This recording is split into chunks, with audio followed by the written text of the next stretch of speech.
পূৰ্ণিমা যোৱা ৰাতি এক অদ্ভুত সপোন দেখিলোঁ তাকেই মই তোমাৰ কাষত ক'বলৈ আহিছোঁ পূৰ্ণিমা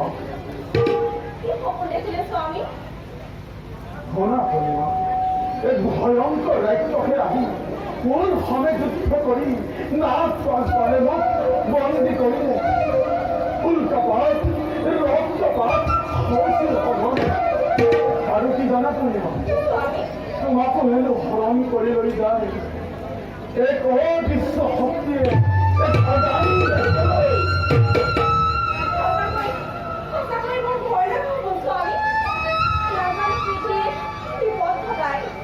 চিন্তা কৰি আৰু কি লাভ হ'ব ভাগ্য কি আছে কি অৱশ্যে হ'ব পূৰ্ণিমা ব'লা পূৰ্ণিমা এতিয়া খন্তেক বিশ্ৰাম কৰিব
গভীর পরীক্ষা অবতীর্ণ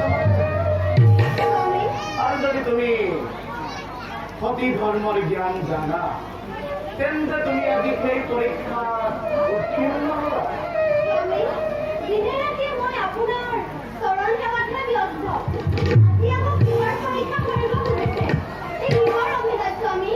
এয়া অভিনয় নহয় আজি মই এক গভীর তুমি আজি এটা প্ৰতিজ্ঞা সাহস হোৱা যদিহে তুমি স্বামীৰ মংগল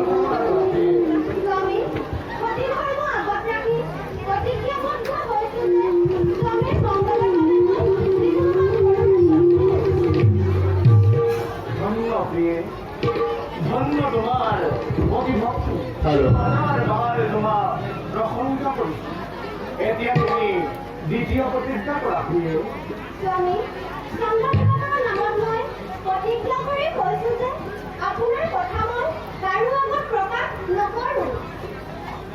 তেন্তে শুনা অপিয়ে, স্বামী, কালিলৈ অমাৱস্যাৰে নিশা তুমি পূৰ্ণিমাৰ বেশেৰে নিৰ্বীৰ্যৰ ভয়ংকক্ষৰ পৰা ওলাই আহিবা।